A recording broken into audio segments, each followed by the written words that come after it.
You believe authority is expressed through intensity, through sharp tone, through raised volume, through dominance. But watch yourself the next time someone challenges you.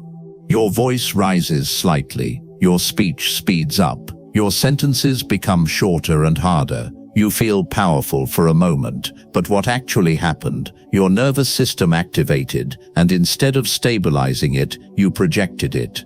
The moment you raise your voice to gain control, you reveal that control has already left you. Authority is not lost when you are quiet.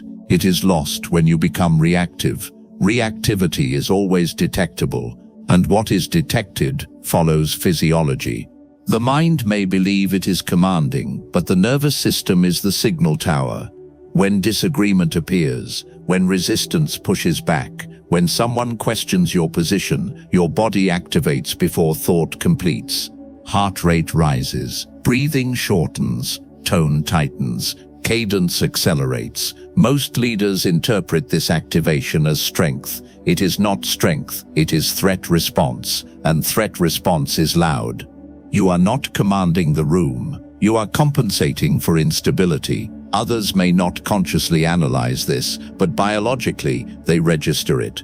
Raised tone signals defensiveness, loss of control, insecurity masked as force. Calm tone signals safety, certainty, internal order. Authority is detected through regulation, not volume. You were taught that strong leaders project force, speak louder, cut people off, assert dominance, show intensity. But intensity without regulation is volatility, and volatility creates resistance. Notice what happens in rooms where someone escalates. Others brace, arms fold, energy tightens, micro-resistance builds. You think you are taking control, but you are triggering defense systems. Humans detect nervous system instability before they process language, through breathing rhythm, through vocal steadiness, through micro-delays. If your tone spikes under pressure, you are signaling that pressure controls you. And once people sense that, they stop organizing around you. They prepare against you. True authority does not spike, it stabilizes. And every time you escalate impulsively, you train your system to equate challenge with overreaction. Over time, authority erodes quietly, not because you lack intelligence, because you lack regulation, and repeated instability becomes identity. This is where the damage deepens, because repeated escalation rewires your baseline. First, you raise your voice occasionally, then you raise it automatically. Then intensity becomes your personality. You begin to believe that loud equals strong. But watch two leaders under pressure. One lowers his tone deliberately. The other raises his volume instinctively. One slows his speech. The other speeds up. One contains activation. The other amplifies it. One becomes gravity. The other becomes friction. Gravity organizes the room. Friction agitates it. If your physiology is chaotic, your leadership will be unstable. Now Stoic law becomes necessary, not stylistic, structural, and structure begins with internal order. Marcus Aurelius ruled during betrayal, war, and plague. His discipline was not external dominance, it was internal regulation. Epictetus taught that events do not disturb us, our judgments do. But judgment collapses when physiology dominates. So the hierarchy must be restored, body first, tone second, words last. From this emerge three internal laws. First, the leader regulates before responding. Second, the leader slows before deciding. Third, the leader lowers intensity to raise authority.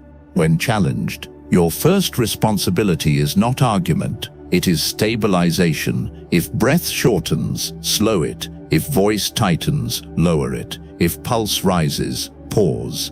Authority is projected through nervous system order. Here is the principle most people avoid. Escalation feels powerful. Regulation feels vulnerable. When you lower your tone in a heated moment, your ego feels exposed. When you pause instead of interrupting, your body feels tension. When you allow silence after challenge, it feels risky. But that discomfort is dominance training.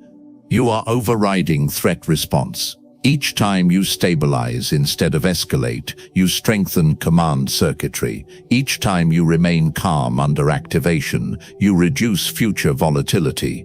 Rooms calibrate to the most regulated nervous system present. If yours is stable, others reduce intensity unconsciously. If yours spikes, others mirror it. You do not control rooms with force, you control them with regulation. The nervous system you display becomes the authority you project. If your tone rises under pressure, pressure controls you. If your breath shortens under resistance, resistance governs you. If your voice tightens under disagreement, disagreement destabilizes you. But when your system remains ordered, challenge loses leverage. Leadership is not volume, it is regulation. Because the most stable nervous system in the room sets the hierarchy, and the one who cannot regulate himself cannot command respect. If this message sharpened you even a little, don't just scroll away. Like this video as a signal to yourself that you choose discipline over emotion. Subscribe if you are building a Stoic Titan mindset, not for motivation, but for mastery. And in the comments, write one principle you will apply today, not for me, for your future self.